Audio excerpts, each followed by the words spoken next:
Hello to you all, and how the heck are ya? I'm Fastidious, and welcome back to my channel. Now it's day number 22 in the free-to-play series. We're kicking off week number 4, and there's a lot going on right now. The Yoshi the Drunkard Fusion is in full effect. We've got a Dragon tournament. We're kind of getting our butts beaten around the Classic Arena. So much to catch you up on, so let's get to it. Fastidious. Fastidious. All right, everyone, throw those swim trunks on because we're diving right in today. First place, we got the Clan Boss. Very excited to tell you all that we can very reliably 3-key hard Clan Boss at this point. As you see here, we've got 2 keys at 8.96 million. That's 4.48 million, basically 4.5 million a key. More than enough than what, the 11.65 essentially million that we need to get the 3-key. And on top of that, I'll throw some screenshots up somewhere, and you'll see last night we actually 3-keyed it on the Force Affinity Clan Boss. Our Force key was actually like almost 3 million, so this is definitely sufficient as long as we get a couple Void keys that we can always very confidently feel we're going to 3-key the hard Clan Boss. All right, what else? Well, of course, we have the Yoshi the Drunkard Fragment Fusion. Let's look at it. Do we have any fragments yet? Where even is he? Jeez. Where are you, Yoshi? Down here. No, of course we don't. We just started. However, we're getting really close. We're better than to start with what I think is the easiest live event or tournament right now, which is the Dungeon Divers event. Sorry again for the zoom out issue. We're going to have to lean in. I'm going to get this fixed one way or another. But here we go. We are at 853 points. We need 2,000 to get to the 5 fragments that we need for Yoshi. So we're like nearly halfway there. We're like, whatever, 41.5% of the way there. And we still have like over 2.5 days left. So this is a guarantee. This is going to be a gimme. And then anything else we get, that's gravy. I would love to get this 1-day XP boost. But if we don't, so be it. Doesn't matter. Looking great there. Now for the tournaments. There are 2 tournaments going on right now. I'll probably start with what I thought would be the more exciting check-in. But actually it's the less exciting one. And I'll show you why. We're going to have to zoom in again. Do our little lean and squint.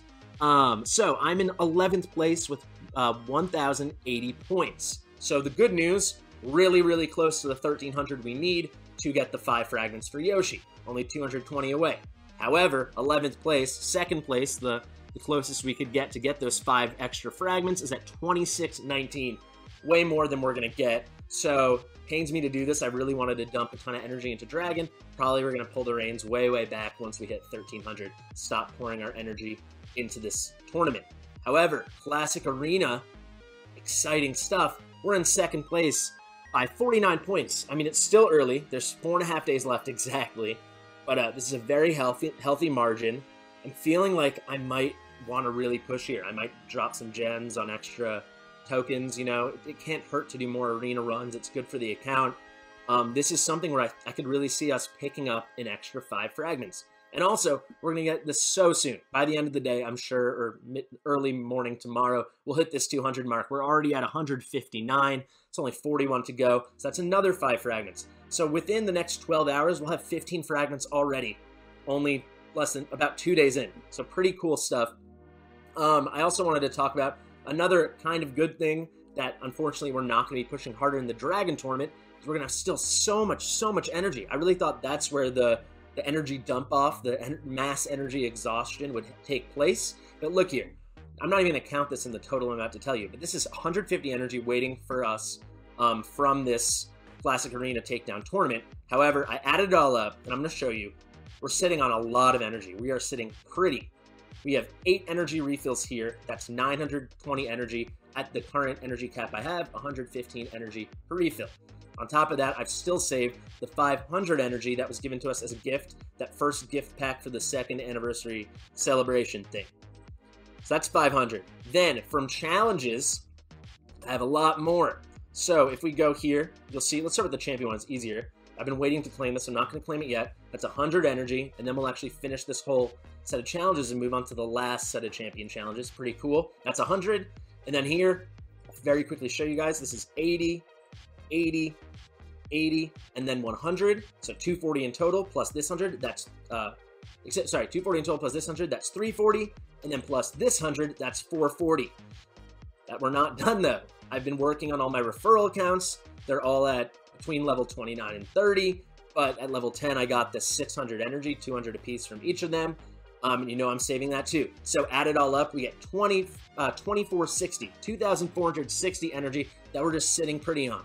And this does not count any of the ones like the 150 energy we're going to get from the arena tournament, and then a lot of energy I know we're going to pick up along the way. For anyone who didn't see, I'll card it up there. I had what I thought was a really helpful guide come out last night on how to best complete this fragment fusion and how to plan for it. And one of the things I suggested, one of the like my hot tips, was use events and tournaments to kind of piggyback off one another. Use them to springboard onto the next. Let your success in one roll in to the other and become a success in that, and so on and so forth. So save that energy if you don't have to use it. Let it go to your inbox, or wait to claim it until you really need it. So we have the champion training tournament that's coming up in what, 2 days on March 19th. I'll probably save that energy till then when we really need it and I want to make a bigger push. So that's something to definitely keep in mind. Another perk of not pushing hard in Dragon, not using up all our energy, is now I can kind of start to plan out further where I might want to make a push in some tournaments and where maybe I can lay off. So like I said, I also said in the video yesterday, treat your gems as like kind of an emergency supply for energy refills. We're still looking really good. We're over 1,100 gems. I see no use for them. I mean, there's a million uses for gems, but no immediate pressing use for them right now, except for maybe getting a couple arena token refills and a couple energy refills. So between that, between the 2460 energy, between all the other energy I know we're getting from like the arena tournaments, and we have an artifact enhancement coming tomorrow. I'm going to talk about that in a second. We know we're going to get like 300 to 400 energy, maybe 500 energy from that, depending on how far we go. We're looking pretty, and maybe we make a push in the Fire Knight, maybe in the Spider. This is something I'm definitely thinking about. I mean, maybe if I need to be strategic, but I don't know if I'll have to if we keep doing this well in the arena tournament. We could push an Ice Golem because that might be the least competitive. I'll suss out, like I suggested yesterday, in each tournament, get a sense after 24 hours, maybe a little more, how everyone's performing. For example, in this Dragon tournament, I got a sense pretty early on it wasn't worth just dumping right away because I saw people running away with it. And I was smart not to go crazy because they are running away with it and we don't stand a chance. So I might look at a couple of those, artifact dungeon tournaments and say, hey, maybe push in Fire Knight. I want that stun gear for my Bellower, so it's kind of strategic to maybe look at a tournament like that. You know, so it's something I'm going to be keeping in mind, and I'm not afraid to use all this energy. We have 2460 energy. I love saying that. It makes me feel like I'm rich in energy. All these gems, more energy coming our way. You know, it feels good. We're looking good. You know, one concern I do have, though, I said tomorrow we have the artifact enhancement event. That's going to take a lot of silver. Depending on your luck and depending on where exactly the point thresholds are, I think it's probably going to be around 2,000, maybe 2,500 for the 5 fragments. I would think we're going to need between like 5 to 8 or 9 million. It's going to depend on luck. I'm a bit worried about that, but we have the energy, and it will line up, have overlap with the champion training tournament, so that's a really good way to quickly raise some funds. Plus, I still have a lot of dragon gear I'm not going to use to sell off. But I'll just quickly show you, we're not even at 700,000 yet. So I'm not panicking, but it is something I'm keeping, present in the front of my mind. But I will show you, I don't have that much gear ready to jump up. It's pretty unfortunate. Here's a plus 11. I'm going to push to plus 12 and probably plus 16 if I need to. Here's a plus 15 I have waiting. I knew I had one on Cardinal. I have a plus 13 that I'm working on. But not that much, normally going into these things, I have a lot in the back. Here's 2 more plus 15s. That'll be points right there. But it's gonna take cash. It's gonna take probably for us like 7, 8, 9 million silver. So this is gonna be a pretty immediate need. So something to think about, guys. Always keep in mind, look at that fusion calendar and say, hey, what's up next? You know what I'll do? I'll put a link in the description to the Reddit post that I featured in my video yesterday, which again, thank you to Hopeful Object, a user from Reddit who let us use his creation, his image. But I'll look at this right now. I have the visual in front of me, guys. Actually, I'll pop it up on screen again. So you see right now, we're on March 17th. We've got 3 things going on: Arena, Dungeon Divers, and Dragon. The next thing I think you should really be cognizant of what's coming later today, or tomorrow, I guess, March 18th, we're going to get Artifact Enhancement. But then the big one for me is the Summon Rush is coming, so that's where you have to make your first really big decisions in terms of how far you're going to push. We're going to probably have to do a check-in together and see what are these point totals. Do you want to just go all in on Summon Rush, or maybe you're going to have to think about the best way to strategically divide your efforts between Summon Rush and Champion Chase. And then you got the Fire Knight. So you got to see how high is your Fire Knight point total that you need to hit. Can you push past it? Is it going to be hard to reach there? How are you doing in Dungeon Divers? These are two events, an event and a tournament coming up that I really think we should be looking out for. So what else? Arena, as I said in the intro, we're kind of getting our butts kicked around. You'll see we're doing okay. We're still maintaining silver, but I'm going to be honest. I'm not going to pretend. We did drop to bronze 4 for a bit. And it's frustrating. It really, really is frustrating.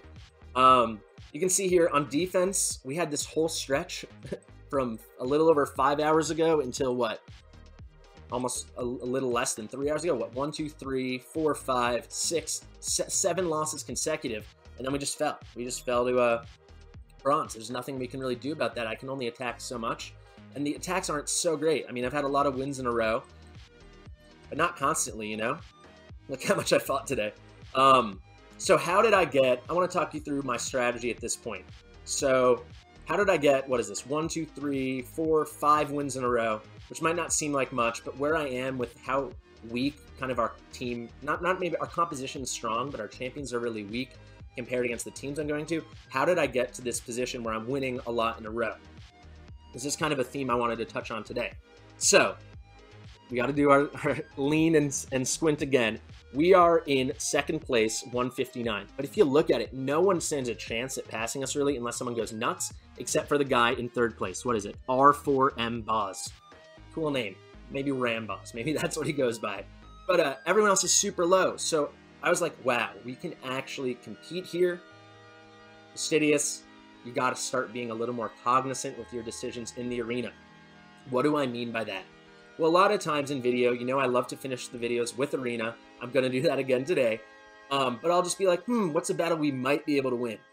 I can't really afford to do that anymore if I want to compete in this tournament, if I actually think we have a chance to place. I have to say, what's a battle I'm pretty dang sure we're going to win? So look, normally I'd look at a battle like this one. This is a good one. They're 103,000 team power, but this composition is a little strange. I mean, Hellgazer can hit hard, but obviously not a very popular champion. They have a Kale, and then they're running another starter, Gallic, and they both hit hard, but it's weird. You know, I think, hey, we're going to be faster than maybe we can sweep. But, you know, I'm not going to take the chance. I'd give us maybe a 60-65% chance to win this, but they also have Achok, so if we get a weak hit against him, and I know his first move is always going to be this one if they go second, which is great crowd control, because against the champions with higher attack, like our Kale, like our War Maiden, it's going to be a freeze, and then we're going to get CC'd, and if any of these guys survive, we might just get picked apart. I think we could win this, but I'm not going to test our luck, because you have to be a little more, in a situation like this where I actually stand a chance, I can't just go through this as willy-nilly. I can't be as kind of flippant in my decision-making. Another example would be this. 79,000 team power, I really, really think we can beat this team, but I'd only give it like a 65% 70 chance.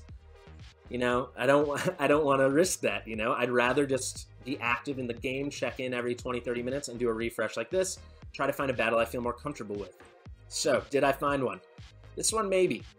I probably still won't risk it. So if you guys tune into my videos to watch me lose in Classic Arena like I always do, you might have to tune in a little less, because I have to be pickier. Let's see this one. You know what? I will do this one. This is going to be tough. I'd give us a 70-75% chance. That's kind of my threshold. Do I have a 3 and 4 chance? Because obviously we can't just sit around all day and not fight. If we want to keep our lead above R4M Boz or whatever his name was, we're going to have to keep fighting, but we also are going to have to keep winning. So it's a mix between staying active but also remaining somewhat selective, having a discerning eye. So why am I saying this team's winnable? Team power's low, doesn't really matter. I know we're going to outspeed them unless the Seeker's like crazy fast, because we have the 10% speed aura from Spirit Host, and then of course Apothecary's running pretty quick. I think I have him, sorry, I didn't mean to take him out. I have him at 217 speed, is that correct? Yeah, 217. Between that and the aura, I can't imagine their Seeker with this low of a team power is going to be faster than us. They have the CC. He's not fully ascended, so I don't know how much of investment they've made in him. He's only 5 stars level 50. This Tyrell's scary, but he's going to have to hit really hard, have a lot of crit to really scare off my Kale, and then they have their Kale. So, War Maiden's a bit obsolete here. She's just going to be used to take off any shields they might have.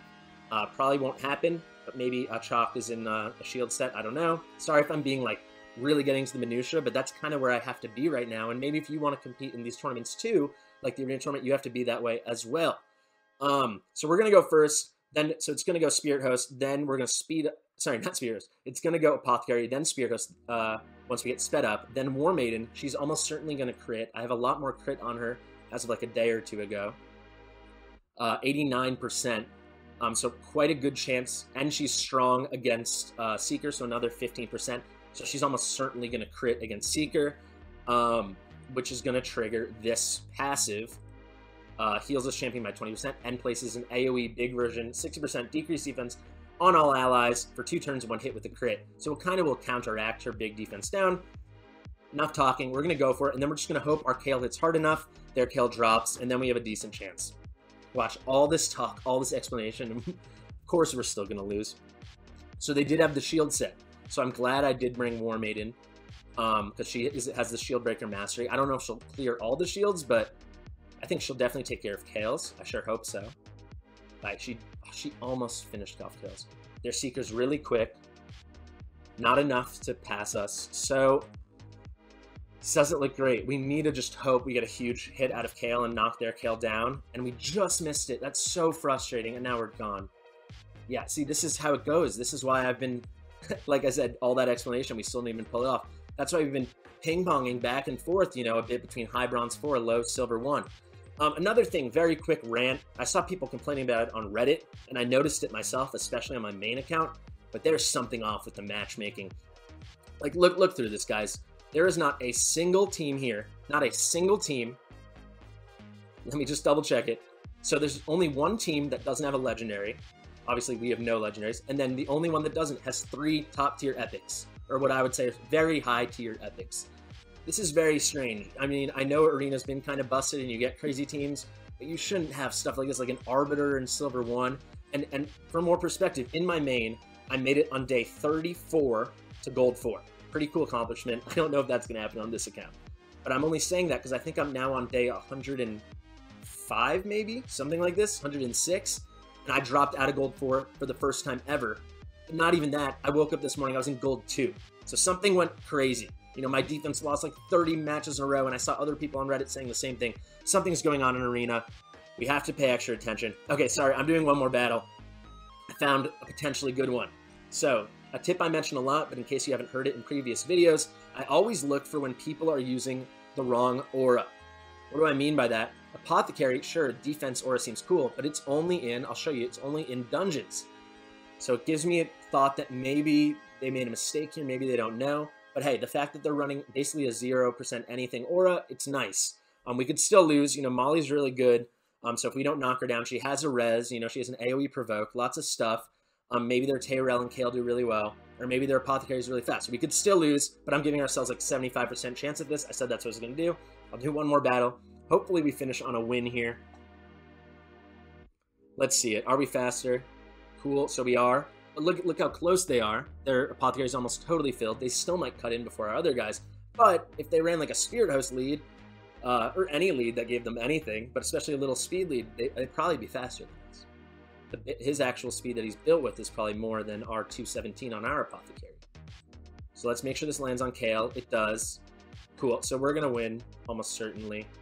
Unless their Molly just goes crazy. Okay, and she revived Tayrel, not Kale. That is huge. Alright, so we're certainly going to pick off their Molly. So here's a win. So you see, it takes a lot of thought, or at least the way I do it, it takes a lot of thought to pick out these little wins. And you have to be very particular.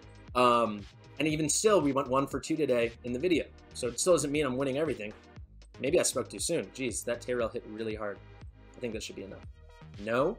Alright, this will definitely be enough. Cool. Okay, I was sweating for a second there. So yeah, guys, I mean, kind of hope I gave you a good sense of how I'm approaching this fusion. And to quickly spell it out in case it wasn't clear, maybe it wasn't. Sorry, just gonna put some more food into the, don't sleep on the sparring pit, guys. When I originally played this game, I almost never used the sparring pit. I'm not saying you should put gems into it. That's much for later on, especially if you're free to play. But just throw someone in there. Like, why not let the game passively level champions for you? But anyway, in case it wasn't clear, why am I making this push in Arena? Well, I mean, any chance to early on pick up extra fragments will make me just have an easier time at the end of the fusion event. You know, including tournament wins, there's actually 160 fragments to get, not 120. I only said 120 because you can't really count on winning tournaments. There's so much, you know, randomness as to who you get paired against. But when you have the opportunity, when you suss it out and you look at something like this, I'm not going to pull it up because it's so small, but I mean, first place is way ahead, but I'm in second place with like a 45, 50 point margin. I'm not going to go nuts yet, but there's still 4 days left. 4.5 days, but it's worth keeping an eye on, worth still pushing hard, because if I can pick up an extra 5 fragments along the way, maybe when the champion chase comes along in like 10 or 11 days, here, I'll get the exact date. Maybe when the champion chase comes along on the, where are you, champion chase? On March 26th, maybe I don't have to get all 15 or even 10. Maybe I can just pick up like 5 fragments, who knows, and I can save my shards. You know, we've been saving, but we're not going crazy here. You know, we got a little bit, you know?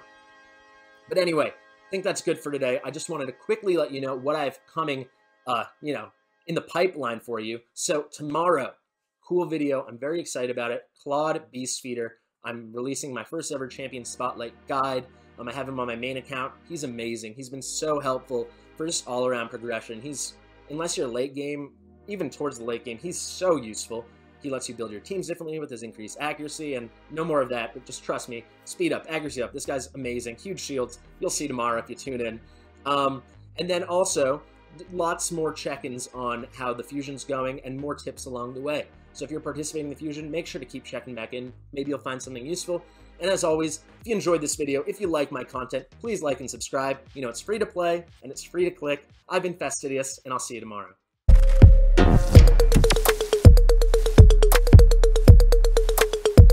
Fastidious.